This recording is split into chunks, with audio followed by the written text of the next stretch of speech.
tanggal 14 April 2023 akan ada kegiatan keketuk pintu langitmu. Kami juga mengajak seluruh karyawan Bank Muamalat BPKH dan yang lain-lainnya yang berada di Muamalat Tower untuk mengikuti program ini secara offline dan online di Masjid Al-Muamalat, dan akan mengisi tausiah adalah Ustaz Hidayat.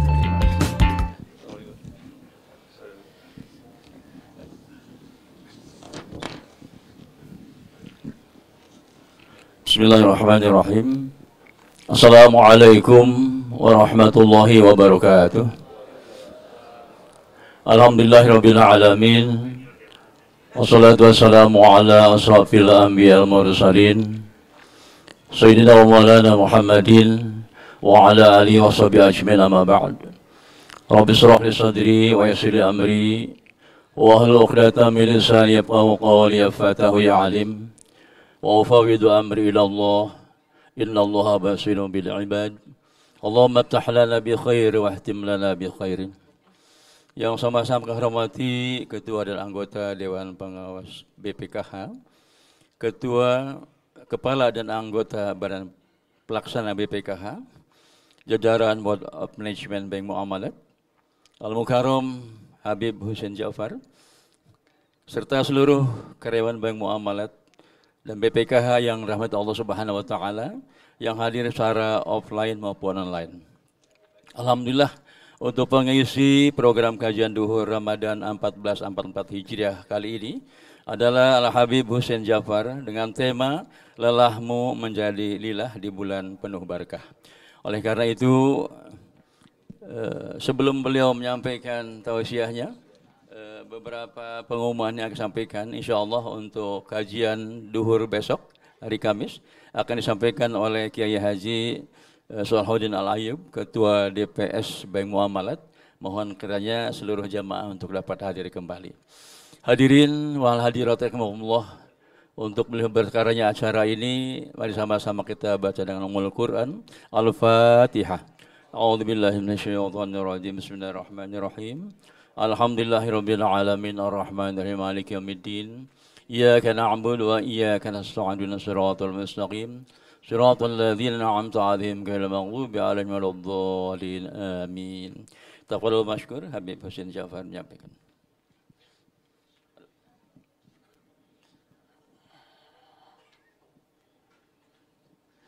Bismillahirrahmanirrahim. Alhamdulillah, nahmaduhu wa nasta'inuhu wa nastaghfiruh wa na'udzu billahi min sururi anfusina wa min sayyiati a'malina. Man yahdihillahu fala mudhillalah wa may yudlilhu fala hadiyalah. Asyhadu an la ilaha illallah wahdahu la syarikalah wa asyhadu anna Muhammadan abduhu wa rasuluh. Allahumma shalli wa sallim wa barik wa karim wa barik ala habibina wa syafi'ina wa qurrati a'yunina nabiyuna Muhammadin sallallahu alaihi wa ala alihi wa sahbihi ajma'in, amma ba'du. Assalamualaikum warahmatullahi wabarakatuh.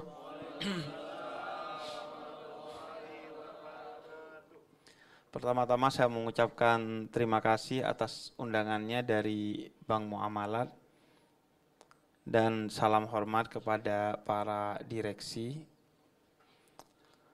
Pada kesempatan kali ini kita memasuki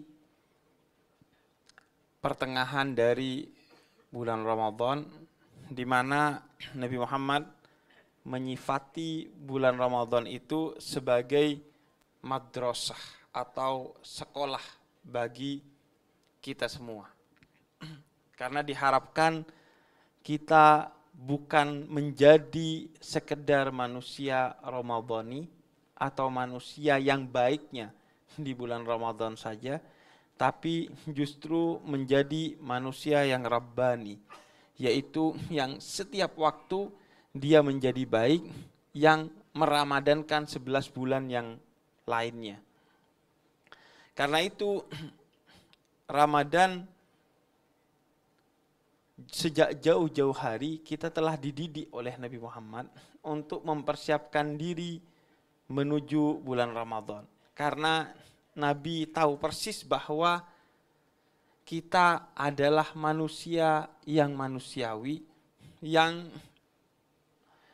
mustahil melakukan sesuatu yang luar biasa tanpa dibiasakan. Karena itu bahkan dalam tradisi spiritualitas Islam, itu kekuatan utama para kekasih Allah adalah riyadhah. Riyadhah itu artinya latihan. Mereka tidak sampai kepada satu titik kecuali setahap demi setahap dalam latihan sejengkal demi sejengkal. Hingga kemudian mereka sampai ke titik yang diridhoi oleh Allah. Karena itu Nabi katakan bahwa start yang harus dimulai ketika seorang hendak menghadapi bulan Ramadan itu bahkan sejak bulan Rajab. Karenanya Nabi berdoa, Allahumma barik lana fi Rajab wa Sya'ban wa ballighna Ramadan. Sejak di bulan Rajab, Nabi telah melakukan start untuk menuju bulan Ramadan. Nabi melakukan amalan-amalan yang tidak seperti biasanya. Nabi melakukan berbagai ibadah-ibadah yang sudah secara kuantitas ditambah oleh Nabi Muhammad. Kemudian ketika memasuki bulan Sya'ban, kuantitasnya ditambah lagi melebihi bulan Rajab. Bahkan dalam beberapa riwayat dikisahkan Sayyidah Aisyah radhiyallahu anha itu kalau membayar hutang puasa di bulan Sya'ban. Sehingga kemudian ada kesunahan tersendiri orang yang membayar hutang puasa di bulan Sya'ban.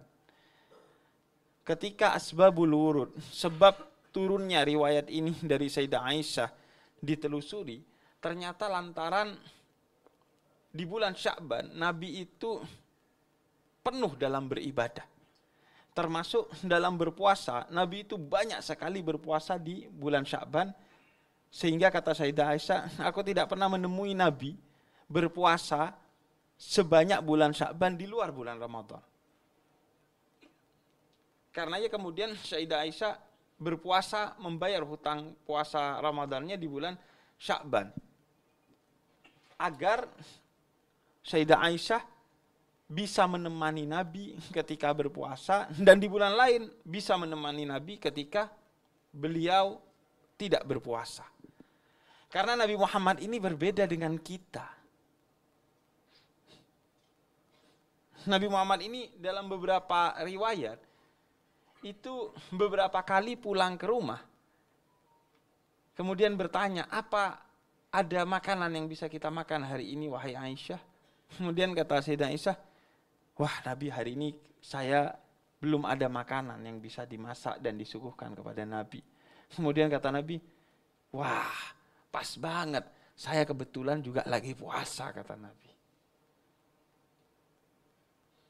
Jadi Nabi itu dengan akhlaknya yang agung, begitu berakhlak terutama kepada istrinya, yang kemudian itu menjelma menjadi romantisme, sehingga kalau pulang gak ada makanan, ngakunya berpuasa. Inilah juga yang menjadi dalil hukum, kenapa puasa sunnah itu dalam madhab Syafi'i sekalipun, itu boleh niatnya di pagi hari.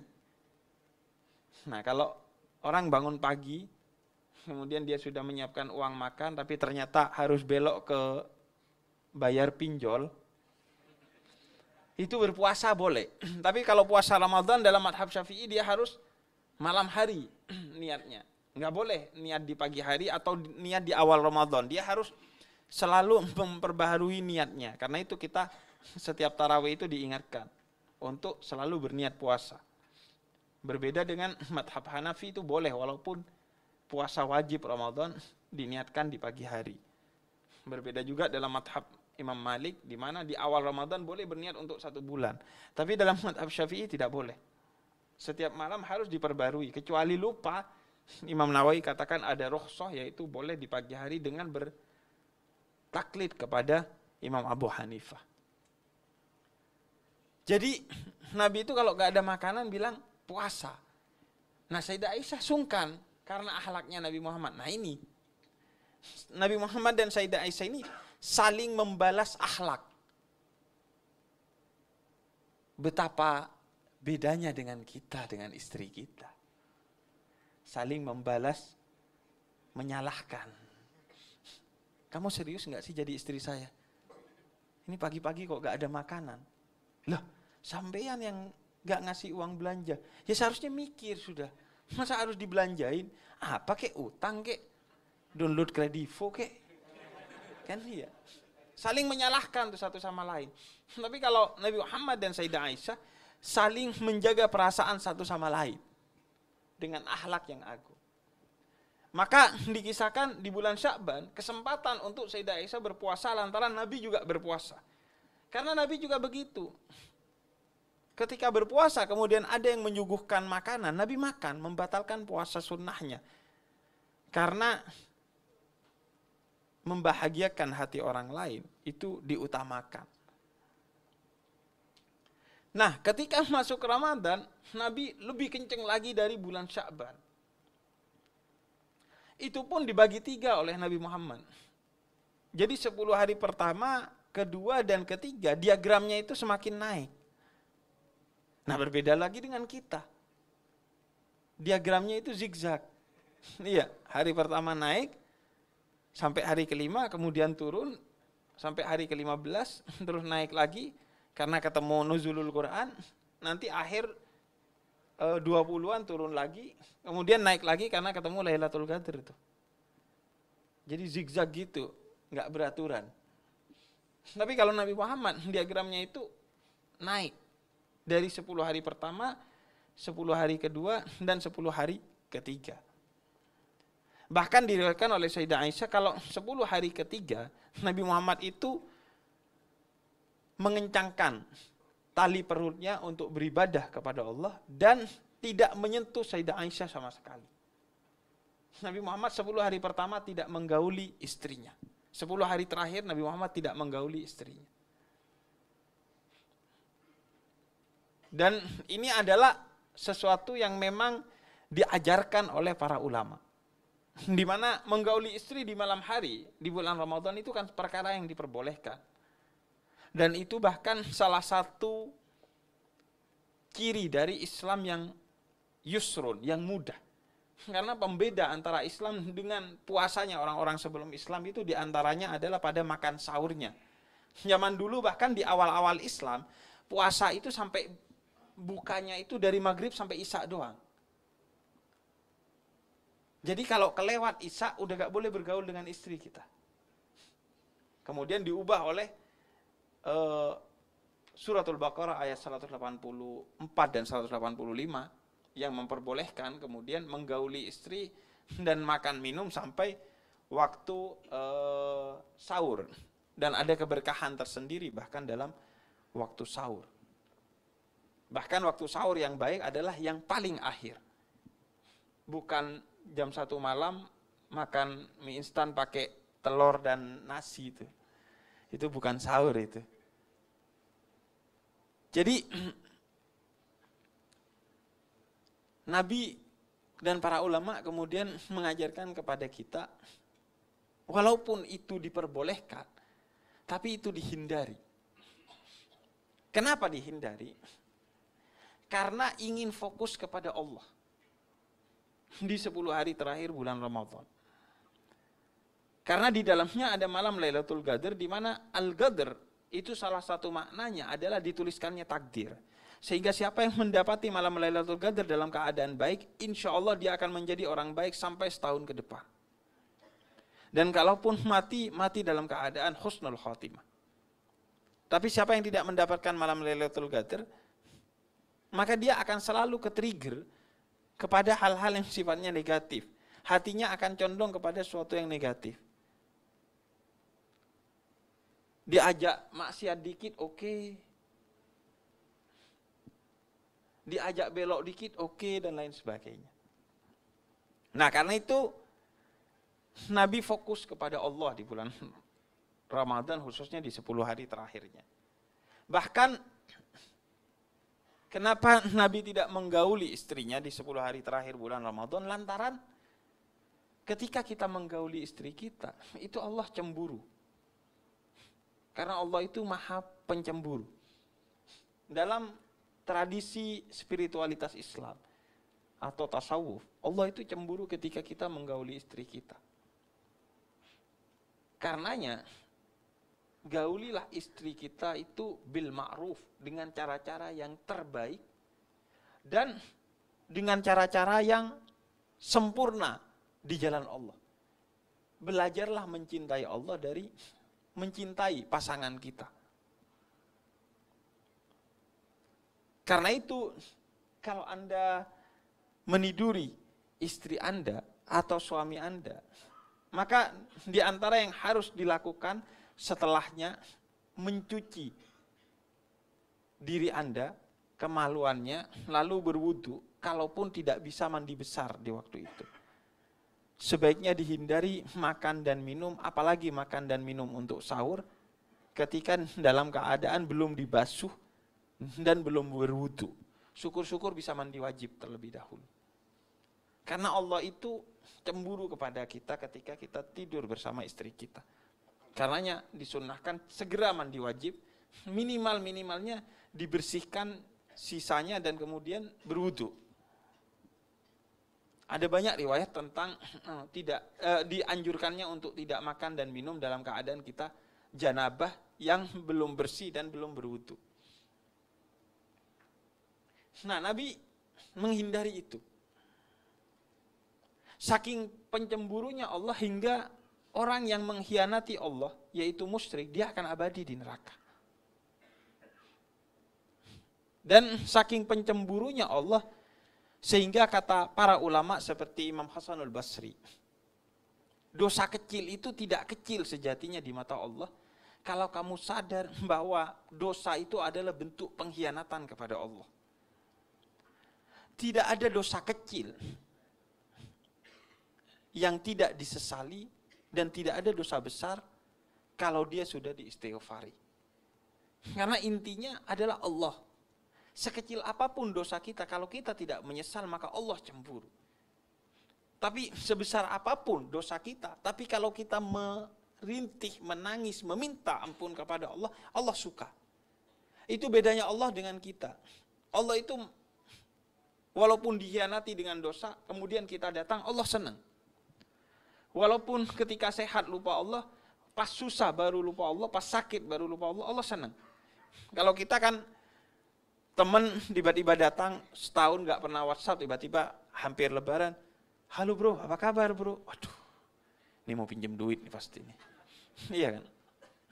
Kita gak suka tuh, wah mau pinjam duit nih. Tapi Allah sering kita begitukan. Kalau lagi sehat, lupa Allah. Kalau lagi sakit, baru ingat Allah. Tapi kita tidak mau dibegitukan oleh sesama manusia. Maka pembelajarannya, jangan begitu juga kepada Allah. Dan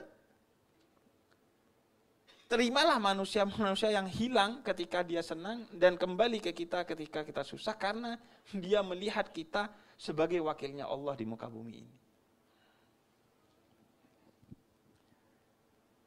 Nah, di antaranya juga ada seorang ulama di Hadramut Yaman sana, yang kalau siang hari dia gak baca Quran di bulan Ramadan. Lantaran dia sampai kepada satu magam di mana ketika membaca Al-Quran itu merasakan kelezatan. Sehingga dia baca Qurannya di malam hari.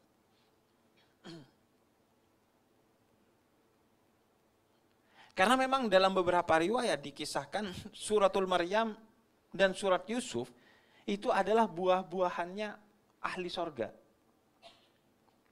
Jadi memang Al-Quran itu kalau dibaca oleh seorang yang hatinya telah bersih, maka dia seperti memakan buah-buahan, meminum susu dan lain sebagainya. Makanya mereka menghindari di siang hari. Karena tidak mau merasakan nyaman yang hingga menghilangkan fokus dia kepada rasa lapar dan hausnya. Begitu juga di antara sunnah di siang hari di bulan Ramadan itu justru tidak pakai parfum. Karena agar kita tidak merasakan nyaman dengan wangi parfum itu. Sehingga kemudian mengurangi kesyahduan kita dengan rasa lapar dan rasa haus. Kecuali untuk kepentingan sholat, sunnah mendapatkan sunnahnya sholat. Tapi kalau ini dianjurkan untuk tidak. Tapi tidak termasuk parfum deodoran ya. Anda kalau gak pakai deodoran malah kena dosa itu. La doror wa la dirar. Seorang muslim itu tidak mencelakakan dirinya dan orang lain. Anda kalau gak pakai deodoran itu mencelakakan orang lain minimal tuh. Itu malah ganggu orang lain itu. Tapi parfum yang maksudnya untuk meleha-lehakan kita, yang wanginya sedap dan lain sebagainya. Jadi Nabi itu begitu. Beliau tahu bahwa kita butuh waktu untuk sampai kepada tingkatan-tingkatan tertentu. Gak bisa lompat. Sehingga pelan-pelan. Nah karena itu Nabi mengajarkan kepada kita untuk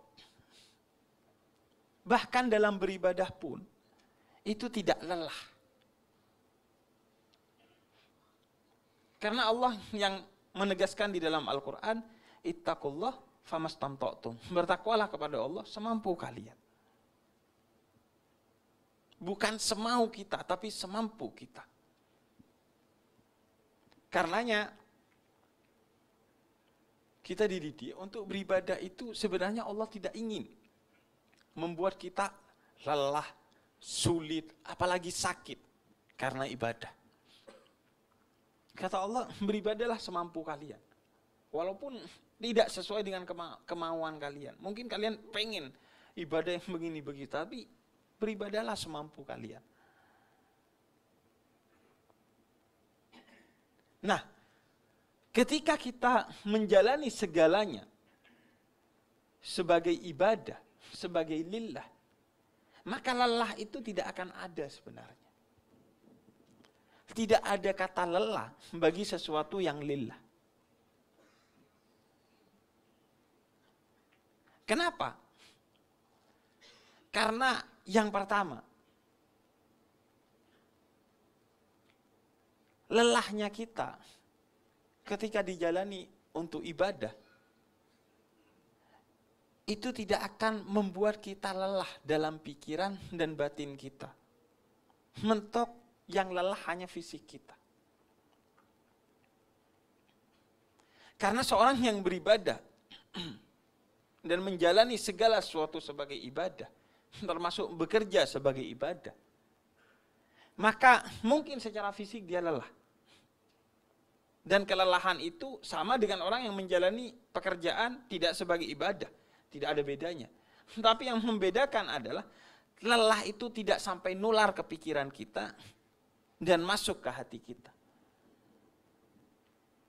Karena lelah ini yang paling mengerikan ketika dia sudah masuk ke pikiran kita dan menghantui hati kita. Ada orang lelah secara fisik, tapi karena pikirannya senang dan hatinya gembira, dia gak ngerasa lelah. Contohnya,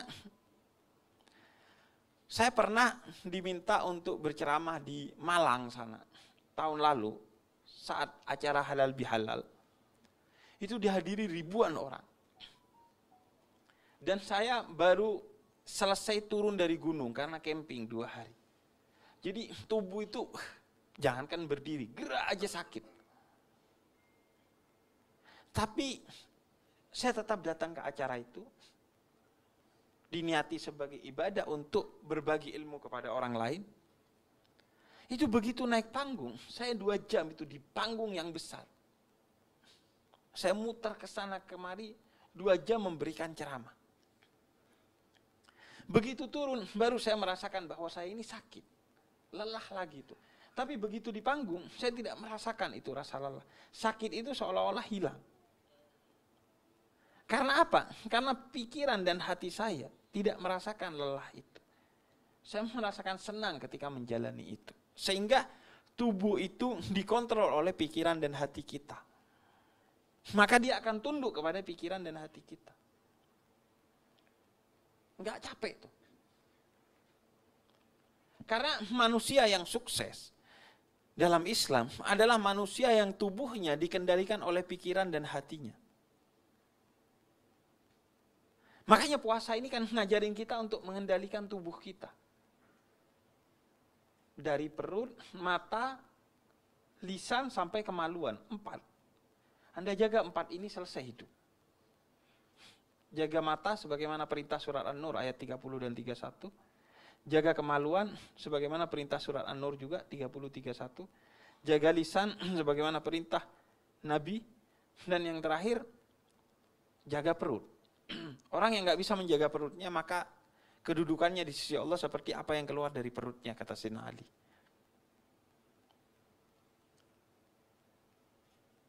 Maka orang yang mengendalikan dirinya, tubuhnya, itu sukses. Makanya di bulan Ramadan kita dididik untuk menjaga pandangan mata, jangan kemana-mana. Kemaluan dikendalikan. Walaupun istrimu siang hari, kamu jangan setubuhi dia. Menjaga lisan.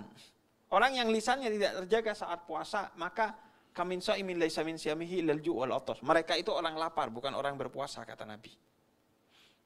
Dan kendalikan perut. Kamu boleh makan di siang hari, di hari biasa, tapi di bulan puasa kata Allah, jangan makan. Biasakan mendidik perutmu untuk berada di bawah kuasamu. Bukan kamu yang dikuasai oleh perutmu. Orang yang dikuasai oleh perutnya, dia akan menghalalkan segala cara untuk perutnya. Dan orang yang dikuasai oleh perutnya tidak akan pernah kenyang walaupun diisi makanan sebanyak apapun, minuman sebanyak apapun, duit sebanyak apapun. Anda lihat orang-orang yang dikendalikan oleh perutnya, dia punya duit miliaran, triliunan, dan lain sebagainya, dia tetap haus, dia tetap lapar, dia tetap korupsi, dia tetap makan harta orang lain. Padahal hidup itu hanya tentang sepiring nasi dan segelas minuman, kata para ulama. Abu Nawas pernah ketemu dengan salah seorang khalifah. Kemudian dia katakan, khalifah yang kaya raya dan berkuasa, seorang raja. Kemudian kata Abu Nawas, wahai raja, seandainya kamu punya penyakit yang gak bisa makan, gak bisa minum, maka apa yang akan kamu lakukan? Saya cari dokter, kata dia. Kemudian kamu ketemu dokter yang minta bayaran berupa separuh kekuasaan dan hartamu. Kemudian gimana pendapatmu? Kemudian kata raja, saya kasih. Gak bisa makan, gak bisa minum. Setelah kamu makan dan minum, kata Abu Nawas, kamu kena penyakit lagi. Yaitu gak bisa kencing, gak bisa berak. Saya datang ke dokter lagi. Dan dokter itu, kata Abu Nawas, minta separuh kekuasaan dan hartamu yang tersisa. Kamu kasih enggak? Saya kasih. Kemudian kata Abu Nawas, berarti kekuasaan dan harta yang kamu miliki sekarang tidak lebih dari sepiring nasi dan segelas air. Udah itu. Apa yang bikin itu menjadi mulia di mata kita?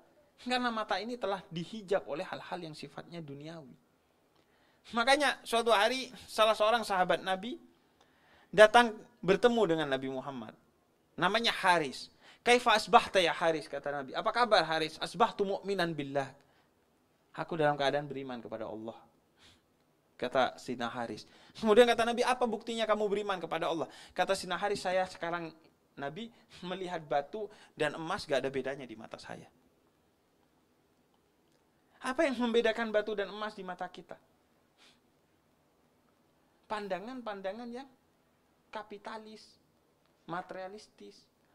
Tapi kalau di pandangan Allah, nggak ada bedanya batu dengan emas. Sama-sama ciptaan Allah.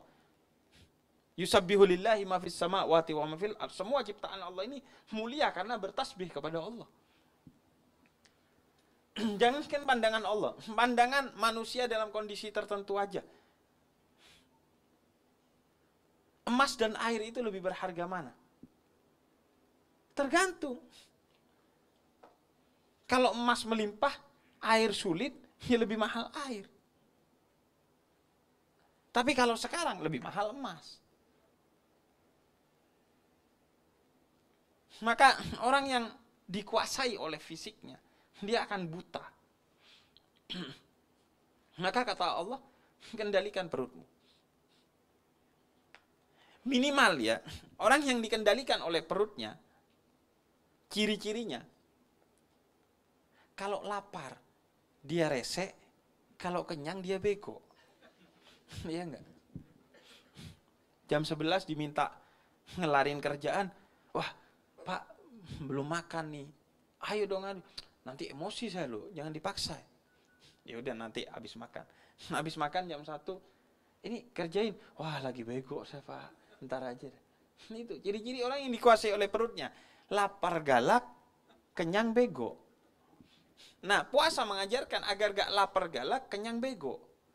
Kendalikan perutmu. Kalau kamu dikendalikan oleh perutmu, mati kamu. Habis kamu. Maka puasa mengajarkan kendalikan perut. Makanya kata Nabi, jangan emosian walaupun kamu puasa. Dan jangan kekenyangan ketika kamu berbuka. Kendalikan perutmu. Dan ini secara kesehatan lebih unggul dari intermittent fasting bahkan. Summu tasihu kata para ulama. Berpuasalah karena itu sehat. Intermittent fasting itu, diet yang puasa itu, nggak boleh makan di waktu tertentu, tapi pas waktu makan, boleh makan apa aja. Tapi puasa nggak boleh makan di waktu tertentu, pas boleh makan, tetap kendalikan makananmu. Kulu wasrobu wala tusrifu, makan dan minumlah tapi jangan berlebihan.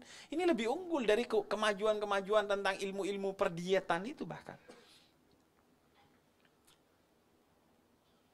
Karena itu, orang yang pikiran dan hatinya tidak lelah, maka fisiknya akan mengikuti pikiran dan hatinya. Tapi kalau udah pikiran dan hatinya lelah, bahkan fisiknya pun akan lelah meskipun udah tidur seharian. Nanti coba tuh, kalau lagi dikejar-kejar pinjol, lagi tengkar sama suami atau istri, mau tidur seharian, bangun, males, gak bisa ngapa-ngapain, tidur lagi. Lelah, karena kenapa? Karena gak lillah tadi. Karena hati dan pikirannya itu tidak bersama Allah. Sehingga fisiknya ikut lelah. Makanya dalam beberapa riwayat dan beberapa ayat Allah tegaskan, inna awliya Allah la khaufun alaihim wa lahum yahzanun. Aulia itu cirinya, hati dan pikirannya itu gak pernah sedih dan gak pernah takut. Sehingga mereka gak pernah lelah. Makanya kisah-kisah aulia itu kisah orang-orang yang tidurnya paling banyak 2 jam. Tidurnya para aulia itu 2 jam. Bahkan sekarang kita bisa cek, saya kemarin dari Hadramut Yaman sana, itu Habib Umar bin Hafid ketemu dengan Habib Jindan dan bersama rombongan, itu jam 1 malam. Jam 3 beliau sudah ada di masjid. Kapan tidurnya, kapan bangunnya tuh?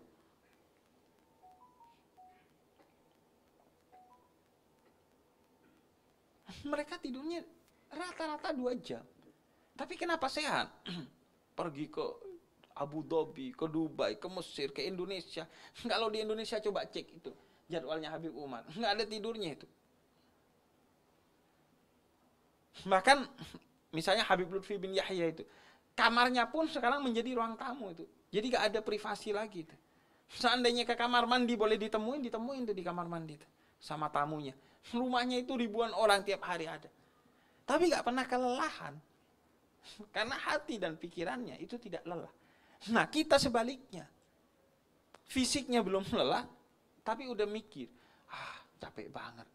Makanya saya gak tahu saya ini mau ngapain besok. Saya baru tanya jadwal saya itu nanti sahur jam 3. Karena kalau saya sudah tahu sekarang, mungkin saya mikir, wah besok banyak banget acara, lelah, dan akhirnya itu berpengaruh bagi fisik saya. Tapi orang yang hati dan pikirannya bersama Allah, dia tidak akan pernah merasa lelah, sehingga fisiknya pun tidak akan merasa lelah. Nabi Muhammad itu gak lelah karena selalu bersama Allah. Padahal secara fisik lelah seharusnya kalau diukur dengan kita. Karena itu orang yang berpuasa itu tidak akan pernah tersiksa atau terbebani dengan puasanya. Tapi orang yang menahan lapar dan haus, dia akan terbebani dan tersiksa dengan rasa lapar dan rasa hausnya. Nabi membedakan antara orang lapar dan orang berpuasa. Orang berpuasa itu karena Allah, untuk Allah, dan di jalan Allah. Dia gak akan pernah kelaparan, dia tidak akan pernah kehausan. Meskipun dia produktif tetap bekerja. Karena bersama Allah. Makanya dalam tradisi spiritualitas Islam itu kita nggak boleh setelah sholat merasa lega, itu nggak boleh. Merasa lelah ketika mau sholat dan setelah sholat merasa lega. Memposisikan ibadah sebagai satu kelelahan, satu kebebanan, itu tidak boleh. Nggak boleh tuh. Akhirnya udah sholat nih. Iya kan? Kita kan gitu. Akhirnya udah gak puasa, lebaran. Padahal para aulia Allah itu menangis ketika melantunkan muwadda ya Ramadan, muwadda alaina bil ghufran. Ya Allah, telah akan pergi ini bulan Ramadan. Semoga kami mendapatkan ampunan Ramadan dan dipertemukan dengan Ramadan tahun depan. Mereka sedih, mereka menangis. Gak usah jauh-jauh ke para aulia Allah, orang-orang di kampung saya itu. Semua ketika di akhir bulan Ramadan, di setiap malam Lailatul Qadar, selama 10 hari terakhir bulan Ramadan itu dilantunkan muwadda ya Ramadan, muwadda alaina bil ghufran. Itu menangis semua. Karena bukan beban Ramadan ini. Ketika kita menjadikan ibadah itu beban, ada masalah pada diri kita, pada batin kita. Maka yang pertama, tidak ada kata lelah bagi sesuatu yang sifatnya lillah, karena tubuh kita dikuasai oleh hati dan pikiran kita yang bersama Allah. Jangan sampai justru tubuhnya belum lelah, pikirannya udah lelah, dan hatinya jadi lelah sehingga tubuhnya ikut lelah. Kemudian tidak ada kata lelah bagi yang lillah, lantaran semua yang lillah itu tidak ada yang sia-sia, sehingga tidak ada kata lelah bagi yang lillah. Wa may ya'mal mithqala dzarratin khairan yarah wa may ya'mal mithqala dzarratin syarran yarah. Sekecil apapun kebaikan dan keburukan yang kamu lakukan, tidak ada yang sia-sia di sisi Allah. Mungkin sia-sia di sisi manusia, mungkin sia-sia di dunia, tapi tidak ada sia-sia yang di sisi Allah dan di akhirat kelak. Sehingga gak lelah. Karena yang bikin lelah itu biasanya adalah kekecewaan. Udah melakukan effort 8, dapatnya 6. Malas kita, lelah kita, capek kita, kecewa kita, marah kita. Tapi kalau mindsetnya adalah ibadah, gak ada kata kegagalan. Karena semua dihitung oleh Allah. Jangankan kita yang muslim, yang non muslim sekalipun, kebaikan sekecil apapun yang mereka lakukan, Allah bayar tunai di dunia. Gak ada kedaliman kepada siapapun dari Allah. Karena itu kita dididik, bahkan kepada orang yang kamu benci, berlakulah kamu secara adil. Jadi ketika orang dia menjalani semuanya sebagai ibadah, dia tidak akan pernah lelah apalagi kecewa, lantaran semuanya sudah dihitung oleh Allah Subhanahu wa taala. Enggak lelah. Sia-sia lelah kalau tidak lillah. Buat apa? Untuk dunia doang.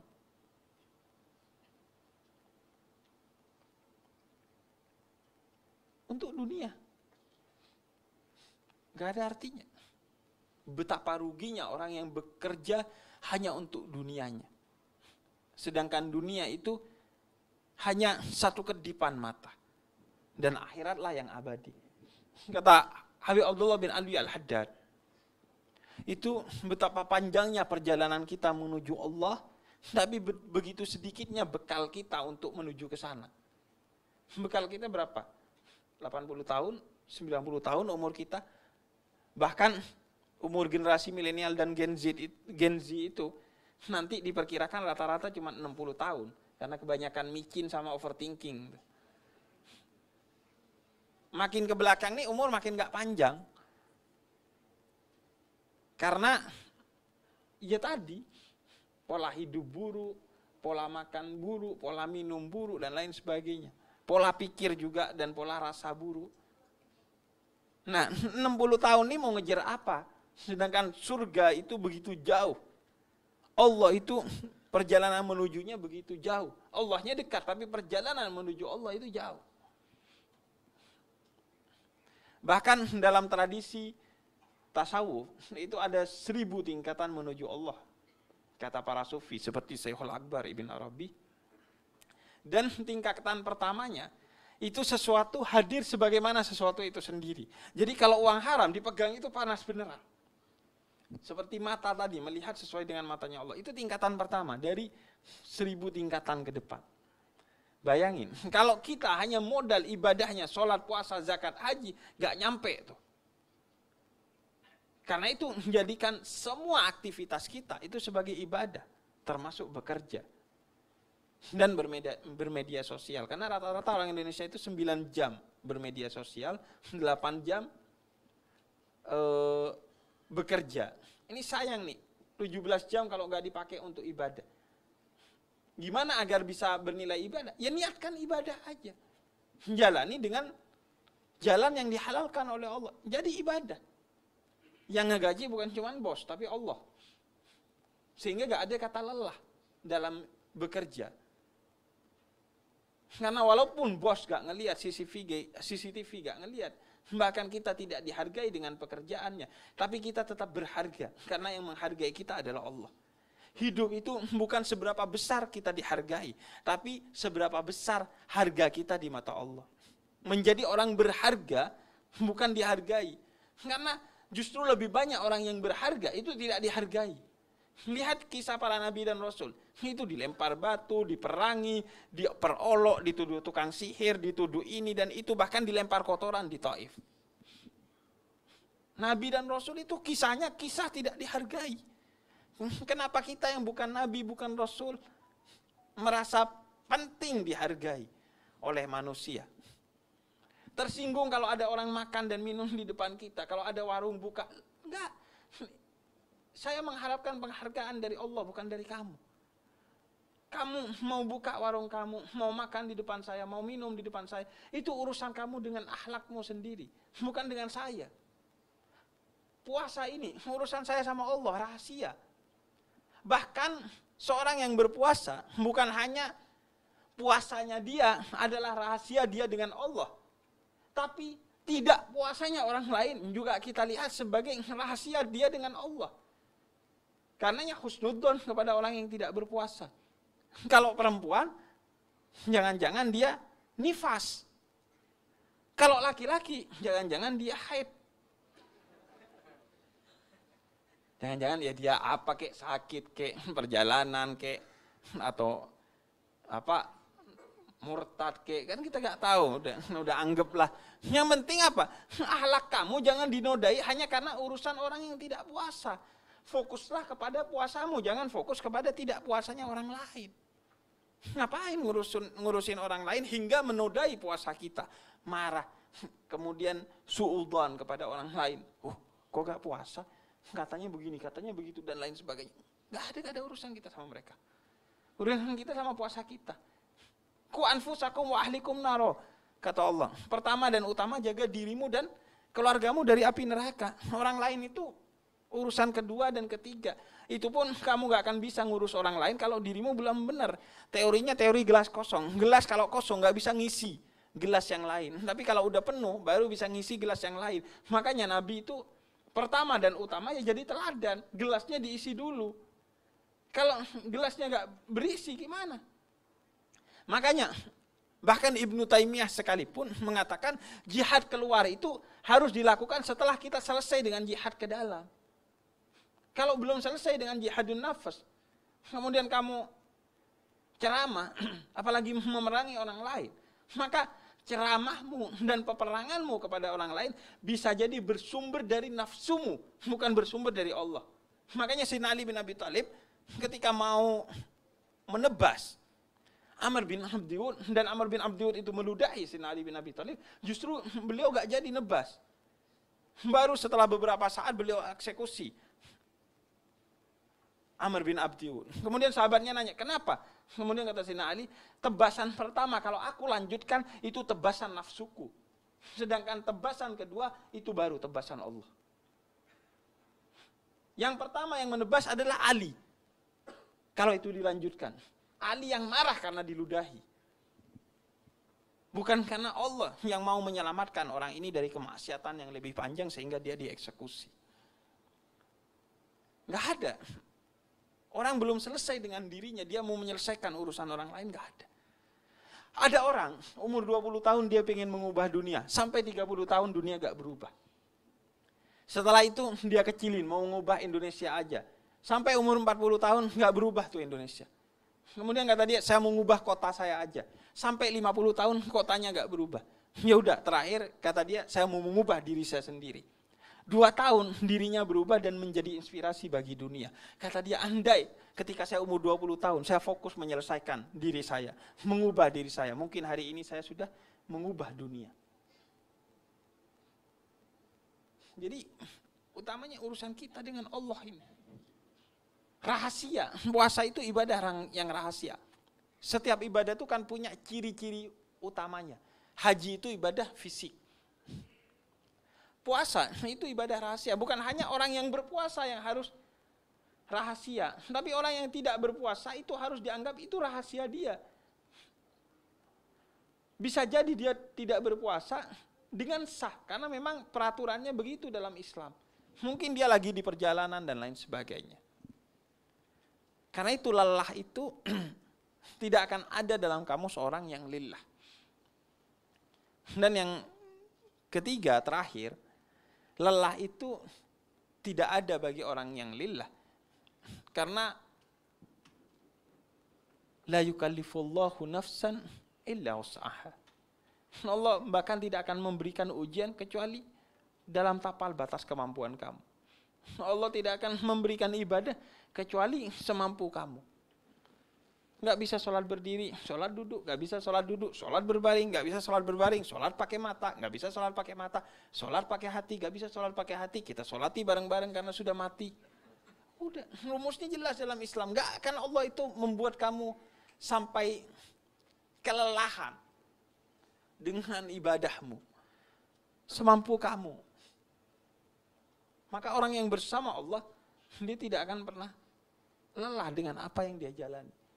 Karena dia menjalani segalanya itu sebagai ibadah.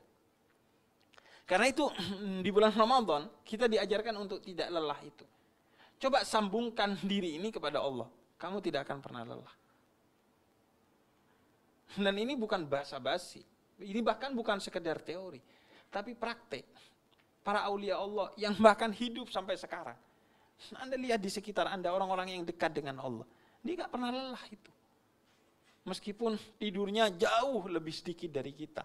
Makannya jauh lebih sedikit dari kita. Minumnya jauh lebih sedikit dari kita. Urusannya jauh lebih sedikit dari kita. Anda kan cuma ngurusi istri dan keluarga. Mereka itu mengurusi umat. Dan yang diurusi dari umat bukan hanya hatinya dan pikirannya. Tapi bahkan kantongnya. Anda coba itu buka DM atau WhatsApp para kiai, para ustadz, para habaib itu. Itu bukan cuma nanya hukum. Ustadz, anak saya gak punya susu. Bisa tolong transfer. Ustadz, saya mau bunuh diri karena terlilit pinjol. Bisa tolong bantu. Ini saya tahu persis karena saya juga mengalami. Iya. Ustadz itu, habib itu, kiai itu, dia bukan hanya mengurusi ukhrawi, dia duniawinya orang itu juga dia urusi. Makanya mereka gak pernah kaya itu. Karena mereka ngurusi orang lain. Dan itulah kemuliaan bagi mereka. Karena Nabi Ibrahim menjadi Khalilullah karena ngasih makan orang yang kelaparan dan ngasih minum orang yang kehausan. Jadi, tapi mereka kan gak pernah lelah. Walaupun keluarganya itu adalah umat Islam tuh. Sekeluarga tuh, semua umat Islam diurusi. Orang yang datang ke, misalnya ke Habib Lutfi itu, wah, dari minta makan, minta minum, minta jabatan, minta semua tuh. Tolong Bib, doakan Bib. Saya pengen naik jabatan. Udah, pokoknya semuanya tuh disuruh urusi ke tokoh agama. Tapi mereka gak pernah ngeluh, gak pernah merasa lelah. Ya terus aja hidup begitu. Bahkan ketika ditanya mereka, apakah gak lelah dengan segala urusan itu? Kata mereka, kalaupun lelah, dunia itu memang tempatnya untuk kita berlelah-lelahan. Agar kita bisa leha-leha nanti di akhirat. Karena di sini itu yang menjadi kedaulatan kita, hak kita. Tapi di akhirat nanti udah gak punya hak, kita gak bisa ngapain. Karena itu pada akhirnya lelah itu adalah kamus bagi orang-orang yang duniawi. Bagi orang-orang yang ukhrawi tidak ada kata lelah. Yang ada kata lillah. Dan semua yang lillah dia tidak akan pernah bikin lelah. Dia bikin bahagia. Bukan hanya di akhirat tapi di dunia. Semoga kita semua di bulan Ramadan ini mendapatkan kemuliaan. Bulan Ramadan mendapatkan ampunan dari Allah, mendapatkan lipatan ganda, keberkahan, pahala, syafaat dari Allah dan dari Nabi-Nya, dan semua kita mendapatkan semua yang terbaik, semua yang disemogakan di bulan Ramadan ini. Dan jika ini adalah Ramadan terakhir bagi kita, semua ini menjadi Ramadan terbaik bagi kita. Dan kita berdoa semoga amal ibadah yang kita lakukan di bulan Ramadan ini sebelum dilimpahkan kepada kita oleh Allah keberkahan dan pahalanya, semoga diberkahkan kepada kedua orang tua kita yang masih hidup atau yang sudah wafat, kepada guru-guru kita, kepada pimpinan-pimpinan kita, kepada orang-orang yang mencintai kita dan kita mencintai mereka, dan kepada orang-orang yang membenci mereka dan kita tidak pernah sedikit pun membenci mereka. Semoga semua itu akan menjadi hidayah bagi mereka, dan semoga karena keberkahan mereka kita mendapat derajat di sisi Allah yang begitu tinggi. Wassallallahu ala sayyidina Muhammadin wa ala alihi washabihi wasallam walhamdulillahirabbil alamin wal afu minkum. Mohon maaf kalau ada kata-kata yang salah. Wassalamualaikum warahmatullahi taala wabarakatuh. Alhamdulillah, syukur terima kasih kepada Habib Jafar telah menyampaikan tausiahnya. Mudah-mudahan apa yang disampaikan beliau dapat bermanfaat oleh kita, dapat laksanakan.